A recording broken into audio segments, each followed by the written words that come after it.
Elle Duncan apologizes to Sheryl Swoopes over Caitlin Clark badmouthing controversy. ESPN SportsCenter anchor Elle Duncan took a big L.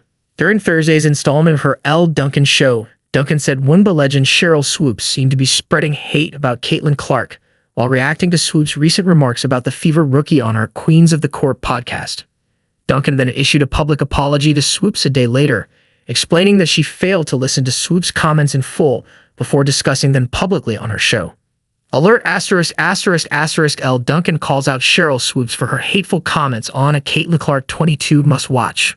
Hashtag with hashtag favorizing hashtag Caitlin Clark pic.twitter.com/sfidsunki. Ken Swift at Ken Swift. August 1, 2024. I did the thing you weren't supposed to do. I reacted to Sheryl Swoopes' comments about Caitlin Clark based on quotes pulled for me by producers of The Rundown. Duncan wrote Friday on X, I should have listened to the show, Swoopes' podcast.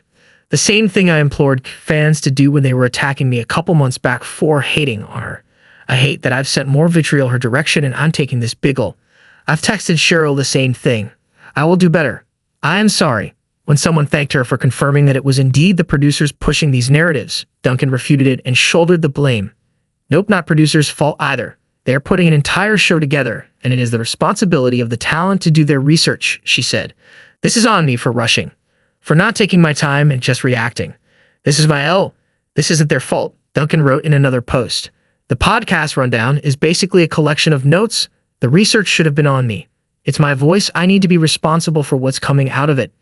During Thursday's show, Duncan took issue with Swoopes' comments about the WNBA Rookie of the Year race and how Clark and Sky star Angel Reese, who's also in the running for Rhodey, impact their respective teams' playoff chances. This was Swoopes' quote that Duncan pulled up on her show. I don't know if Chicago is in the playoffs right now without Angel Reese, right? Is Indiana in the playoffs right now without Caitlin?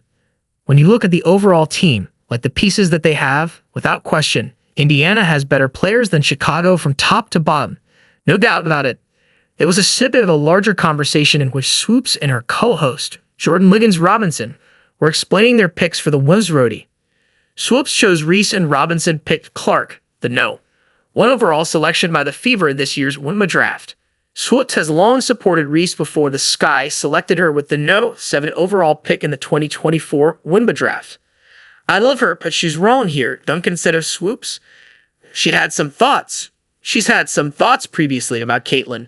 She would later have to apologize for those thoughts being uninformed, just being a little bit inflammatory and critical without any actual analysis. She apologized for that during the women's college season, and she's now stepped in it again by saying that Indiana is in the playoffs right now, but not Caitlin Clark, by saying that, like Fever forward, Katie Lou Samuelson's really more integral in terms of two-way ability than Caitlin. I'm not really sure what is not connecting with Sheryl and why. This just doesn't feel right at all, and it is starting to feel a little bit like hate from Sheryl, who just in this particular space, stop. If the Fever, who won a handful of games last year, are in the playoffs this year, then you have to understand that a large part of that is Caitlin Clark and Fever forward Aliyah Boston.